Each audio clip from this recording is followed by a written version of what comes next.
si Thérèse a été si connue, c'est grâce à la diffusion de son autobiographie « Histoire d'une âme ». Alors, il faut savoir que quand une carmélite meurt, bien souvent, on envoie ce qu'on appelle une circulaire, donc une notice nécrologique, à tous les carmels pour faire part du décès de la sœur et puis demander à ce qu'on prie pour elle. Et dans le cas de Thérèse, ça a été un petit peu différent, puisque sa sœur, Mère Agnès, elle a décidé de prendre tous ses manuscrits autobiographiques et d'en faire un livre qui fera à peu près 500 pages et qu'elle va diffuser. Donc ce sera Isidore Guérin, l'oncle de Thérèse, qui va s'occuper du financement de cet ouvrage. Et puis on aura dès 1898, donc un an après la mort de Thérèse, 2000 exemplaires qui vont être tirés. Alors certaines sœurs pensent au début que ça n'aura pas de succès, que même on sera obligé de se servir des livres pour caler les meubles. Mais contrairement à ce qu'elles pensaient, ce sera un véritable succès, si bien qu'un an plus tard, on fait une deuxième édition. Dès Pâques 1899, on tire à nouveau 4000 exemplaires d'Histoire d'une âme. Alors on avait envoyé dans un premier temps à 121 carmels de France, à des carmels étrangers et au clergé local. Et puis petit à petit, par le bouche à oreille, les gens en fait sont touchés par les écrits de Thérèse, par sa petite voix. Ça finit par se diffuser à travers la France. Et puis, dès 1901, on a les premières traductions qui se font donc en Pologne et puis aussi en Angleterre. Et Thérèse va peu à peu toucher le monde entier par ses écrits. Alors, Histoire d'une âme fera l'objet de plusieurs éditions, d'abord tous les ans et puis ensuite tous les 2 ans. Et ensuite, ce sera ces écrits qui seront diffusés. Alors, on aura aussi une vie abrégée, La rose effeuillée, l'esprit de Sainte Thérèse, les pensées de Sainte Thérèse, divers ouvrages.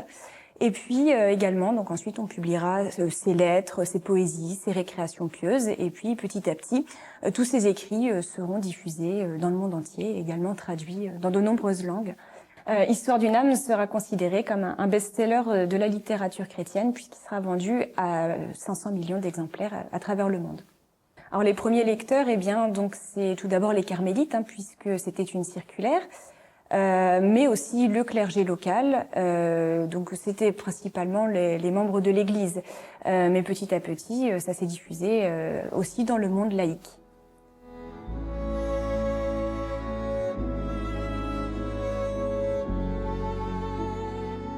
Alors, les gens avaient connaissance des 2 promesses de Thérèse qui étaient « Je veux passer mon ciel à faire du bien sur la terre, je ferai tomber une pluie de roses ».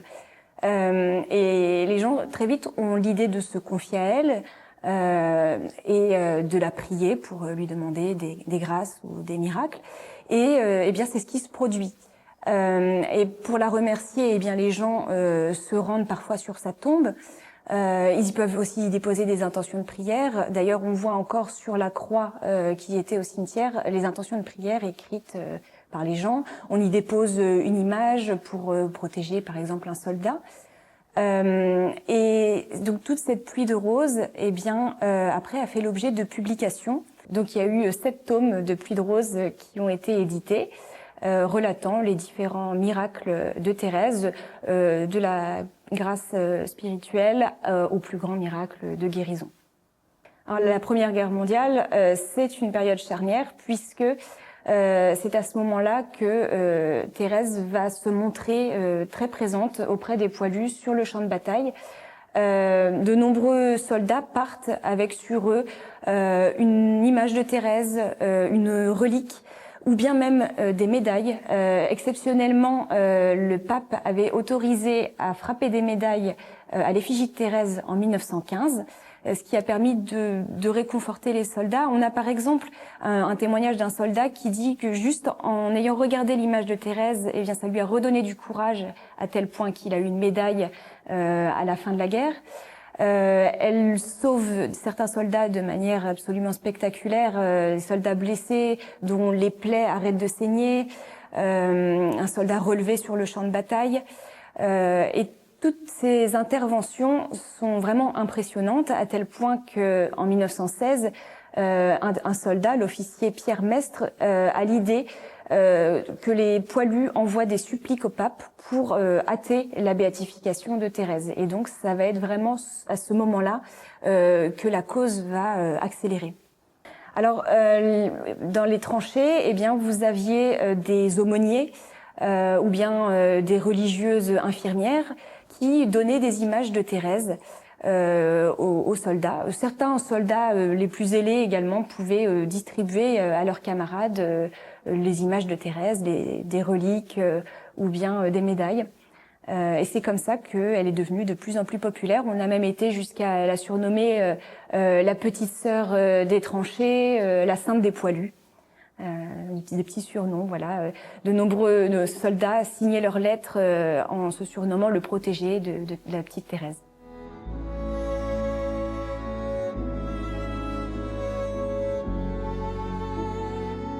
Alors on commence à avoir l'idée d'ouvrir la cause de Thérèse en 1899.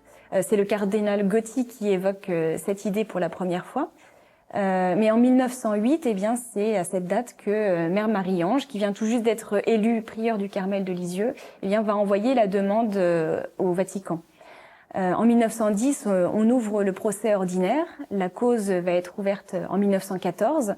Ensuite aura lieu le procès apostolique de 1915 à 1917. Le cardinal Vico a dit en 1919 « Il faut nous hâter de glorifier la petite sainte, sinon la voix des peuples va nous devancer ». Thérèse va être proclamée vénérable en 1921. Ensuite, il y aura des procès pour analyser les miracles en 1923. Elle sera béatifiée le 29 avril 1923 et canonisée le 17 mai 1925. Et à cette occasion, eh bien, il y aura une foule innombrable qui viendra à la basilique Saint-Pierre de Rome. Le procès de béatification de Thérèse a été très rapide. Elle a été canonisée en 1925, soit à peine 28 ans après sa mort. C'est quelque chose d'assez exceptionnel. Alors ça a été un petit peu accéléré du fait des suppliques envoyées par les poilus, mais Thérèse aussi a bénéficié de 3 indultes, donc de 3 actes pontificaux qui ont accéléré sa cause. Qui ont évité d'attendre 10 ans pour faire un procès, et qui ont évité d'attendre 50 ans après sa mort. Voilà, ça a accéléré considérablement la procédure en fait. Alors, il y a eu énormément de miracles et de grâces qui ont été faits par Thérèse.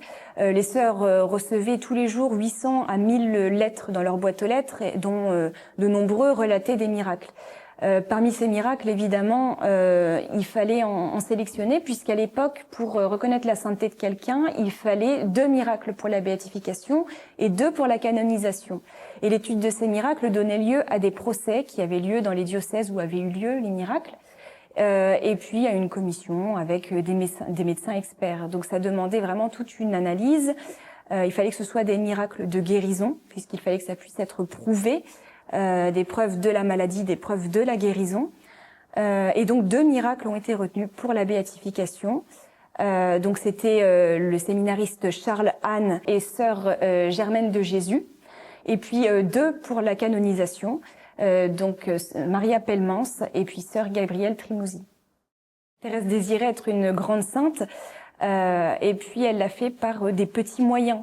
Et ce qui a plu beaucoup aussi chez les gens, ce qui l'a rendue accessible, c'est le fait que sa petite voix était accessible à tous, que cette sainteté, elle pouvait se faire dans le quotidien, dans la vie de tous les jours, par des petits actes, par des petits sacrifices, par la prière. Elle semblait aux gens accessible, aimable, et c'était une sainteté vraiment plus évidente que celle des grandes extases des grands mystiques.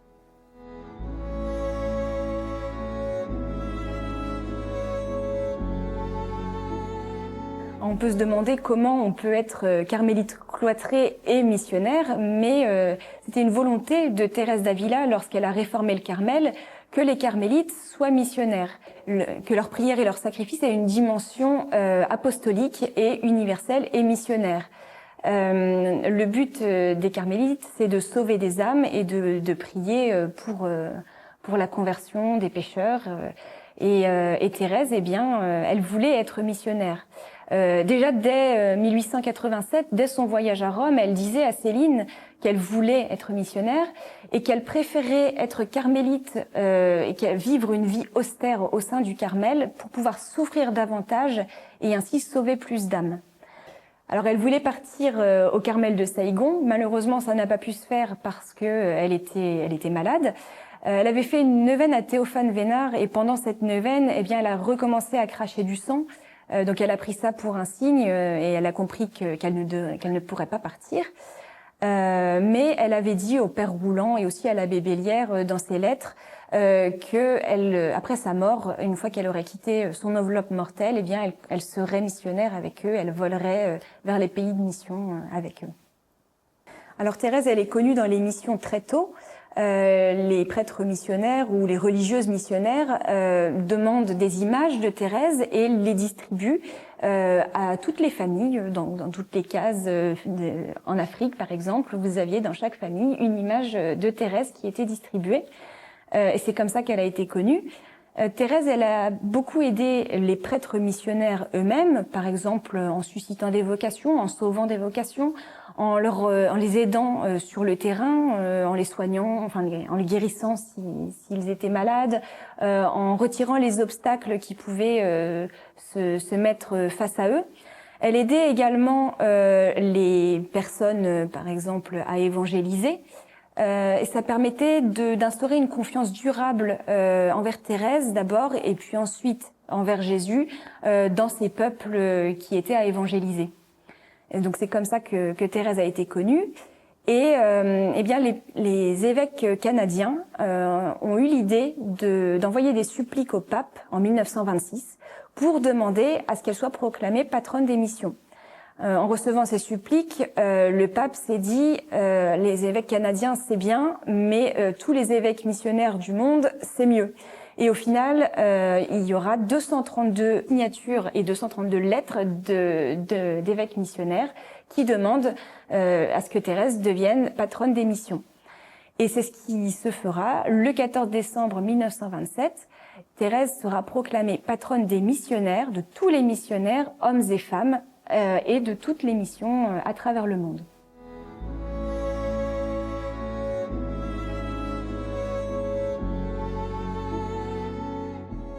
Alors le pape Pie XI avait demandé à ce qu'on construise une basilique très vite, très grande et très belle. Et en 1929, le 30 septembre plus particulièrement, aura lieu la pose de la première pierre de la basilique. Elle sera consacrée en 1954. Et cette basilique, eh bien, finalement, c'est un ex-voto géant puisque des gens du monde entier ont financé pierre par pierre cette basilique. Même, on a par exemple dans les archives, eh bien, une lettre d'un tout petit enfant qui donne juste une pièce pour financer cette basilique. Donc c'est ce qui nous montre aussi à travers, par exemple, ce témoignage de la petitesse, encore une fois, à travers le financement de la basilique. Et puis, à l'intérieur de la basilique, eh bien, on a des chapelles qui ont été financées par le monde entier. En fait, vous avez des chapelles par pays à l'intérieur de la basilique. Donc, ce qui montre l'universalité de Thérèse. Cette basilique, elle est le reflet de la très grande dévotion, de l'ouragan de gloire de Thérèse.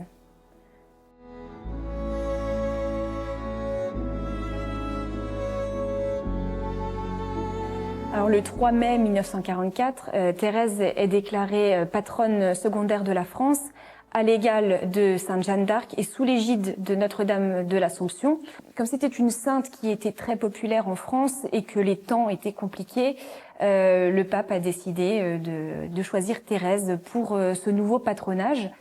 Et comme ce patronage a été décidé dans une période difficile, donc pendant la guerre, il n'a pas été possible de le célébrer sur le moment.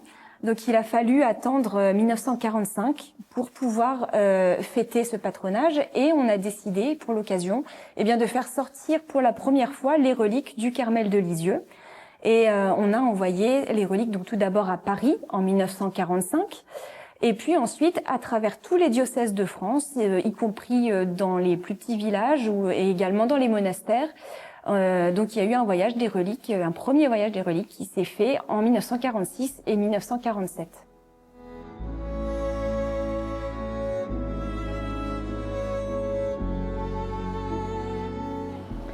Alors, certes, les reliques, ce sont des restes humains, ce sont des ossements qui sont dans un reliquaire. Mais quand les reliques voyagent, les gens ne voient pas des reliques, ils voient Thérèse. Pour eux, c'est Thérèse qui va à leur rencontre. Et c'est vraiment un moment de rencontre et de partage avec leur sainte. Alors après le premier voyage qui a eu lieu en France en 46-47, il y a eu toute une période où les reliques sont restées à Lisieux. Et puis pour marquer le coup pour le centenaire du décès de Thérèse en 1997, on a l'idée d'envoyer les reliques dans un premier temps dans les 3 grandes villes que Thérèse avait visitées lors de son voyage à Rome en 1887, donc Paris, Lyon et Marseille. Et puis on se dit, pourquoi pas les envoyer dans les grandes capitales des 5 continents. Au début, on doute un petit peu du succès que pourrait avoir une telle entreprise. Et puis finalement, c'est avec une énorme ferveur que Thérèse est accueillie à chaque fois dans tous les pays. Et systématiquement, on peut recenser des miracles et des grâces qui se font au passage du reliquaire. Et d'ailleurs, en témoignent les nombreux ex-voto qui sont envoyés de par le monde entier et qui sont exposés au mémorial ici à Lisieux. Donc Thérèse vraiment attire des foules systématiquement et ce voyage des reliques est un succès. De nos jours, elle a visité près de 70 pays. Alors il y a une chasse dans la chapelle du Carmel. Alors, les gens peuvent voir une statue de Thérèse. Ce n'est pas son corps, il n'est pas incorruptible, puisque Thérèse l'avait prédit d'ailleurs qu'il ne resterait d'elle que des ossements et de la poussière. Donc c'est une statue qui a été faite par le père Marie Bernard, qui est un sculpteur qui a fait la statue la plus célèbre de Thérèse, Thérèse aux Roses. Donc ces reliques se trouvent dans un coffret qui est sous la chasse et qui est sorti pour être mis dans la chasse qu'on appelle la chasse du Brésil lors des processions pendant les fêtes thérésiennes au mois de septembre et octobre. Donc cette chapelle de la chasse, elle a été réalisée en 1923 au moment de la béatification. Et puis, ça a donné lieu à ce qu'on appelle la translation des reliques. Donc, on a exhumé le corps de Thérèse au cimetière le 26 mars 1923 et on a ramené en procession sur un char tiré par des chevaux les reliques de Thérèse jusqu'à la chapelle du Carmel. Et c'est donc ici que, on peut se recueillir devant les reliques.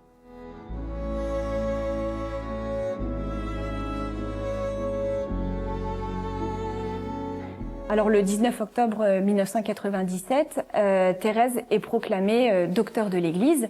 C'est Saint Jean-Paul II qui l'avait annoncé lors des JMJ de Paris de 1997. Elle est proclamée docteur en sciences de l'amour. C'est la 33e docteur de l'Église, la 3e femme et également la plus jeune. Docteur, ça prouve que Thérèse, par ses écrits, a quelque chose à nous apporter, à nous enseigner. Ce qu'elle a à nous enseigner, c'est sa petite voix d'enfance spirituelle, et c'est ça qui a touché les gens.